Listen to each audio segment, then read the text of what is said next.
Assalamualaikum warahmatullahi wabarakatuh. Beragam masalah yang menerpa kita membuat pikiran menjadi kalut dan hidup berantakan. Pengaruh lingkungan juga membuat orang berlomba-lomba untuk meraih kesenangan dengan berbagai cara. Alih-alih mendapatkan kebahagiaan, diri malah menjadi tak pernah puas karena dipaksa untuk terus mengejar kebahagiaan yang sifatnya semu.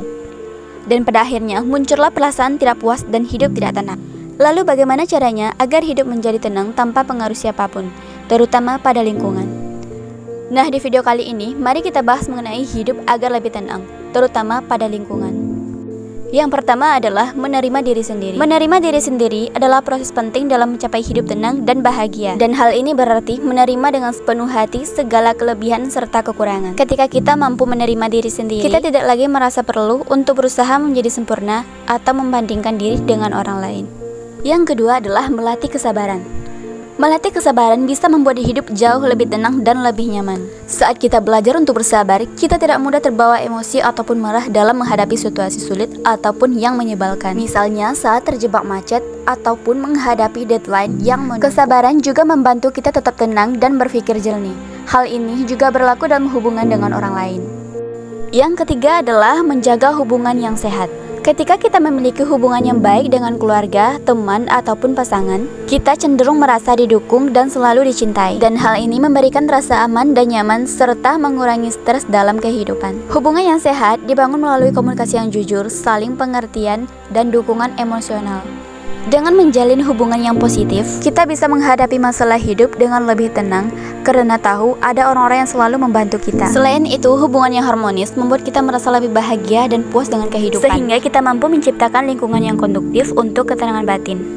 Selanjutnya adalah melatih rasa syukur. Melatih rasa syukur akan membuat kita fokus pada hal-hal yang kita miliki. Daripada terus-menerus memikirkan apa yang kurang, kita jadi lebih puas dan stres pun berkurang. Nah, intinya semakin kita bersyukur, semakin tenang dan puas perasaan kita dalam menjalani kehidupan.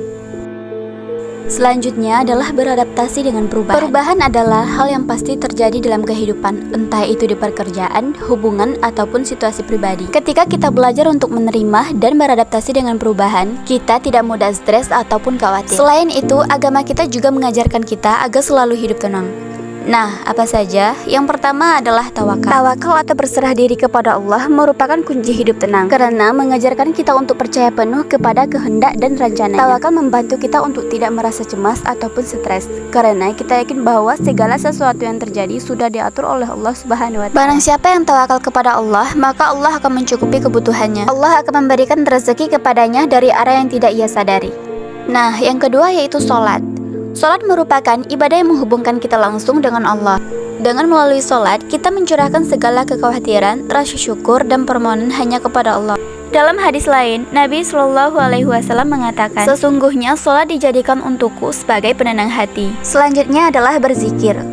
Zikir merupakan ibadah dengan mengingat Allah secara terus-menerus yang bisa membawa ketenangan dan kedamaian dalam hati. Selanjutnya yaitu bersabar. Ketika kita bersabar, artinya kita mampu menghadapi segala macam ujian ataupun tantangan dengan sikap yang tenang dan tidak terburu-buru. Yang terakhir adalah selalu bersyukur. Kenapa bersyukur lagi? Di dalam Al-Quran juga menekankan pentingnya dalam bersyukur. Dan Allah Subhanahu wa Ta'ala menjanjikan lebih banyak nikmat dari mereka yang bersyukur. Ini menunjukkan bahwa dengan bersyukur, kita akan mendapatkan lebih banyak berkah dalam hidup kita. Selain bersyukur kepada Allah, Islam juga mengajarkan untuk bersyukur kepada manusia yang menjadi perantara dalam nikmat Allah kepada kita. Dengan bersyukur kepada Allah dan sesama manusia, kita bisa menciptakan hubungan positif dan memperkaya kehidupan sosial kita. Ingat ya, Allah itu sangat paham kapan hambanya harus patah dan harus tersenyum. Allah mengenali hambanya lebih dari mereka mengenali diri sendiri. Di titik manapun kita berada, baiknya kita selalu bersyukur karena janjinya tidak akan pernah ingkar.